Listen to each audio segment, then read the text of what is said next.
Hello అండి. అందరూ ఎలా ఉన్నారు? నేను బాగున్నాను. మీరందరూ కూడా బాగుండాలని మనస్ఫూర్తిగా కోరుకుంటున్నాను. ఇవాళ మా కాలనీలో బోనాల పండుగ అయితే ఉందనమాట. ఎర్లీ మార్నింగ్ 5:00 అలా లేసాను. మొత్తం క్లీనింగ్ పనులైతే స్టార్ట్ చేస్తున్నాను. ముందు రోజే చేసుకుందాం అనుకున్నాను యాక్చువల్‌గా. కాకపోతే ముందు రోజు కొంచెం నేను బయటికి వెళ్ళాననమాట. ఒక ఒక పని మీద.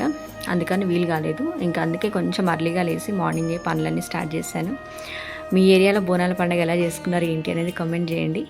పండగ అనగానే ఎక్సైట్మెంట్‌తో పాటు, హ్యాపీనెస్‌తో పాటు పనులు కూడా చాలా ఉంటూనే ఉంటాయి స్టెప్ బై స్టెప్.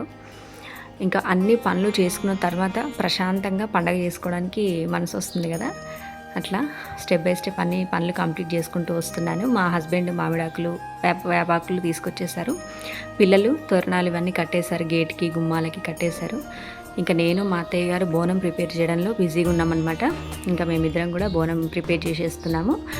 బోనం తయారు చేయడం, అలంకరించడము ఇవన్నీ కూడా వీడియో తీద్దాం అనుకున్నాను. బోనం ప్రిపేర్ చేసే వీడియో అదంతా. కానీ షూట్ చేయడానికి కొంచెం టైం సెట్ కాలేదు. అందుకని చెప్పి వీడియో అయితే షూట్ చేయలేకపోయాను. ఇలా అయితే బోనాలు అయితే సిద్ధం చేశానమాట. ఈ ఇయర్ నేనే బోనాల్ని 2 బోనాల్ని కూడా రెడీ చేసుకున్నానమాట.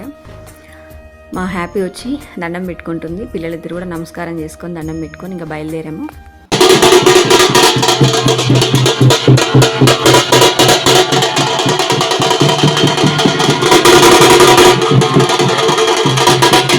ఫస్ట్ బోనం అయితే మా పెద్ద పాపకి ఎత్తామన్నమాట. సెకండ్ బోనం అయితే మా చిన్న పాపకి ఎత్తాము. ఇద్దరికి 2 బోనాలు అయితే ఎత్తి కొంచెం ఒక 4 అడుగులు వేసిన తర్వాత నేను తీసుకొని వెళ్ళి గుడి దగ్గర సమర్పించామన్నమాట అమ్మవార్లకి. బోనం ఎత్తుకోవడానికి అయితే ఎత్తుకుంది మా హ్యాపీ. కానీ చాలా నర్వస్గా అయితే ఫీల్ అవుతుంది అనమాట. నన్ను టెన్షన్ పడుతుంది. పట్టుకో డాడీ అని ఒకటే అడుగుతుంది వాళ్ళ డాడీని.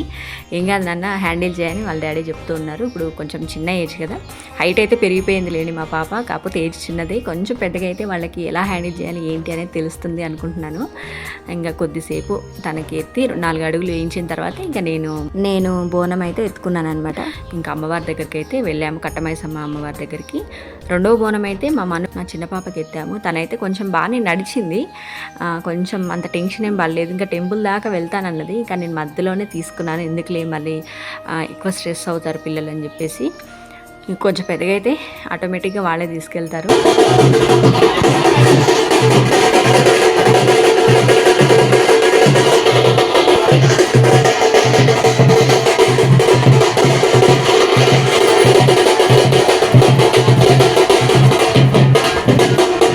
ఎవ్రీ ఇయర్ కాలనీకి సంబంధించిన అంటే అసోసియేషన్ మెంబర్స్ ఎవరైతే ఉంటారో వాళ్ళు ఇలాగా డప్పు సందళ్ళ వాళ్ళని అయితే ఏర్పాటు చేస్తూ ఉంటారు.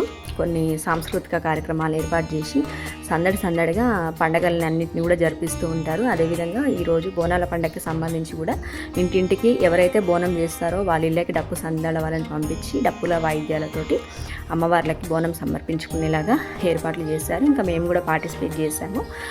కట్టమైసమ్మ దగ్గరికి అయితే అందరిలో కలిసి వెళ్ళాను. పోచమ్మ దేవాలయానికి అయితే ఇలా సపరేట్గా వెళ్ళి అమ్మవారికి బోనం సమర్పించుకొని ఇంటికైతే రిటర్న్ అయ్యాం ఫ్రెండ్స్. ఈ విధంగా మా సైడ్ ఈసారి బోనాలు అయితే జరిగినాయి మా కాలనీలో. ఇక్కడ కనిపిస్తున్న వాళ్ళందరూ మా కాలనీ మెంబర్స్. ఈ విధంగా అయితే ఉంది వీడియో ఇంతవరకు చూసినందుకు థ్యాంక్ యూ ఫ్రెండ్స్. వీడియో నచ్చితే like, share, comment and subscribe. మరొక మంచి వీడియోతో మళ్ళీ మేము ముందుకు వస్తాను.